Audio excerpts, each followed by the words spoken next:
उषाला काव्याने विचारले, का ग, काय झालं? काय तुझा तो बेस्ट फ्रेंड होता की बॉयफ्रेंड? आणि सर्व मैत्रिणी हसू लागल्या. उषा म्हणाली, छे छे, काही पण काय बोलता तुम्ही असे? काही नाही, मी त्याला भाऊ मानते, तसं काही नाही. आणि उषाने आपल्या चेहऱ्यावर चिंतेची भावना आणल्या. काव्या तिला विचारू लागली, काय झालं? एवढा कसला विचार करतेस? उषा म्हणाली, काही नाही. काव्या म्हणाली, तरी काहीतरी गोष्ट नक्की आहे. काय झालं सांगशील तर? इकडे आकाश आपल्या घरी येऊन पोहोचला. त्याचं घर सुद्धा सतार शहरामध्येच होतं, पण सतार शहराच्या शेवटल्या टोकाला होतं. आकाश घरी पोहोचला, अंघोळ केली आणि आपल्या बेडवर झोपला. पण झोप येणार कशी? डोळ्यासमोरून तिचा चेहरा जातच नव्हता. सारखा तिचा चेहरा डोळ्यासमोर यायचा.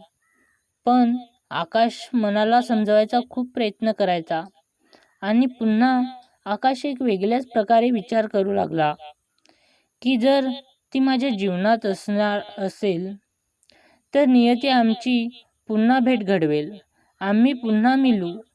आणि जर ती माझ्या आयुष्यात नसेल तर मी तिच्या निर्णयाचा आदर करेन, पण माझ्या मनाचा आवाज कधीही शांत होणार नाही.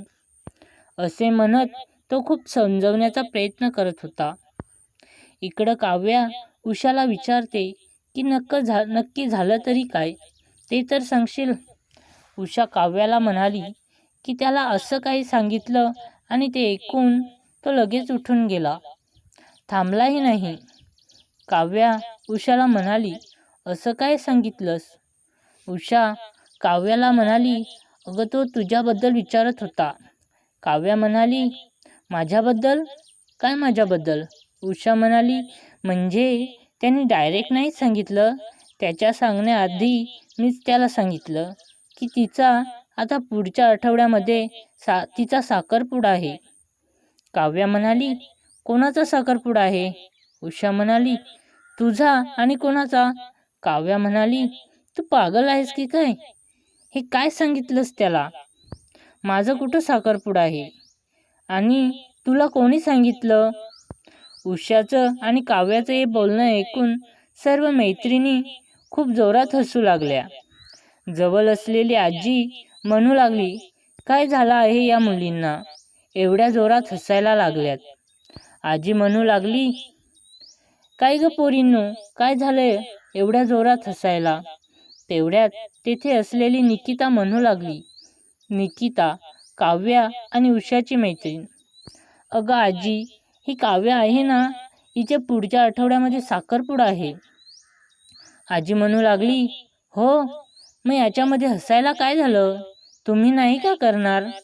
का तिला हसता? निकिता म्हणाली, अगं आजी, का नाही हसणार?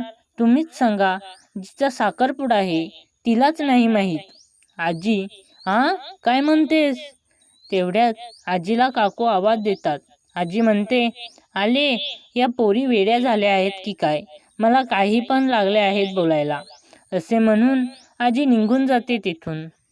तेवढ्यात काव्या म्हणते, एक गप्प बस ग, काही पण काय म्हणता? आणि काव्या उषाला म्हणते, असं का म्हटली त्याला? आणि ते जाऊ दे, तुला कोणी सांगितलं आहे की माझं साखरपुडा आहे? उषा आश्चर्यचकित होऊन म्हणते, काय सांगतेस? तुझा साखरपुडा नाही आहे? काव्या म्हणाली, नाही आहे. आणि तुला कोणी सांगितलं? उषा म्हणाली, काकू तर म्हणत होत्या की आमच्या पण मुलीच्या पुढच्या आठवड्यामध्ये साखरपुडा आहे म्हणे. काव्या म्हणाली, कोणती काकू म्हणाली? उषा म्हणाली, की तुझी आई. आणि कोण? त्याच तर दुपारी म्हणत होत्या की आमच्या इथे पण पुढच्या आठवड्यामध्ये साखरपुडा आहे म्हणे. पाण्यामध्ये काव्या रागाने, अरे बावलट, ती माझी नाही, माझ्या काकाच्या मुलीची गोष्ट सांगत होती. तिचा आहे साखरपुडा, माझा नाही. उषा काव्याला सांगते, तुझा नाही आहे? तुझा नाही आहे? मग काकू तर म्हणत होत्या आमच्या मुलीचं, मला वाटलं तुझं. आमच्या मुलीचं. काव्या उषाला म्हणते, ए बावळट, आईने आमच्या मुलीचं सांगितलं होतं, माझ्या मुलीचं नाही. काही पण काय, तुला एवढे नाही कळत की काय? काही पण काय बोलतेस? आता तर उषाने डोक्यालाच हात दिला आणि म्हणू लागली, अरे हे मी काय केले? मी माझ्या सख्या भावासारखा भावाचं मी दिल तोडलं. अरे देवा, हे मी काय केले? काव्या उषाला म्हणाली, तू पागल आहेस की काय? खरंच? खरं तर तू त्याला बरोबर सांगितलं की माझा साखरपुडा आहे पुढच्या आठवड्यामध्ये. उषा म्हणाली, हे काय बोलते तू? काव्या म्हणते, मग त्याला माझ्याबद्दल काय जाणून घ्यायचं होता? सांग आता तू. आणि त्याचं त्याचं म्हणजे की तू जर त्याला माझ्याबद्दल बोलली असतीस तर तो माझ्या मागे लागला असता आणि मला वैतागून ठेवता. उषा म्हणू लागली, अगं पण ऐक ना काव्या, मी त्याला खूप ओळखते. तो अजूनपर्यंत कोणत्याच मुलीच्या नात्यात नव्हता. तो कोणत्याच मुलीशी तसा विचार करत नाही. त्याला तू एकमेव अशी आहेस की त्याला तू आवडले आहेस. कारण तो तसा नाही आहे अजिबातच. तो एकदम साधा, भावनाशील मुलगा आहे. त्याचा स्वभाव खूप शांत आणि मनाने तो खूप प्रामाणिक आहे. आणि तुला माहिती आहे, खरंच त्याला तुझ्यावर प्रेम झालं आहे. कारण मी त्याला हे सांगता क्षणी की तुझा साखरपुडा झाला आहे, हे ऐकता क्षणी तो उठला आणि लगेच निघून गेला. तसे काव्या, काय तुला तो आवडतो? मी त्याला सांगू का माझ्याकडून चूक झाली आहे की तिचा नाही, तिच्या बहिणीचा साखरपुडा आहे? काव्या, तू पागल आहेस की काय? काही पण बोलतेस. खबरदार जर पुन्हा असे सांगशील तर. उषा, काय झालं, तुला नाही आवडत तो? काव्या, अजिबात नाही. आणि मी त्याला बघितलेलं सुद्धा नाही. आणि काही पण बोलू नको. कोणी ऐकले तर. आणि ते सर्व जाऊ दे, मला खूप झोप लागली आहे आता. उषा, झोप लागली आहे? अगं पण आपल्याला तर अजून नाचायचं आहे ना. काव्या, नाही, मला झोपायचं आहे, मला खूप झोप लागले. असे बोलून काव्या तेथून निघून जाते. काव्याच्या बरोबर उषाही निघाली. त्या घरात जाणारच होत्या तितक्यात जोरात वीज कडाडली. काव्या विजेचा आवाज ऐकून जाग्यावरच स्तब्ध झाली आणि तिच्या मनात विचार येऊ लागले आकाशचे. कारण त्यांच्या पहिल्या भेटीच्या वेळेला सुद्धा अशीच वीज कडाडली ती. उषाने काव्याला म्हटलं, काय झालं? चल. काव्या, हो चल. इकडे आकाशला सुद्धा झोप लागत नव्हती. कारण मनामध्ये विचार थांबतच नव्हते. तो आता निर्णय घेतो की जर ती माझ्या जीवनात असणार असेल तर नियती आमची पुन्हा भेट घडवेल. आणि जर पुन्हा मी तिच्याशी मिळेन तर मी तिला डायरेक्ट विचारेन. जर तिने नाही म्हटलं तर मी तिच्या निर्णयाचा आदर करेन. पण माझ्या मनाचा आवाज कधी शांत होणार नाही. ते सतत तिच्याबद्दल विचार करेल. असे विचार करून तो झोपी जातो. इकडे काव्याला सुद्धा झोप लागत नव्हती. कारण डोळे मिटल्यावर तिला सतत आकाशचा चेहरा सारखा सारखा डोळ्यासमोर यायचा. काव्या खूप तळमळून झोपण्याचा प्रयत्न करत होती.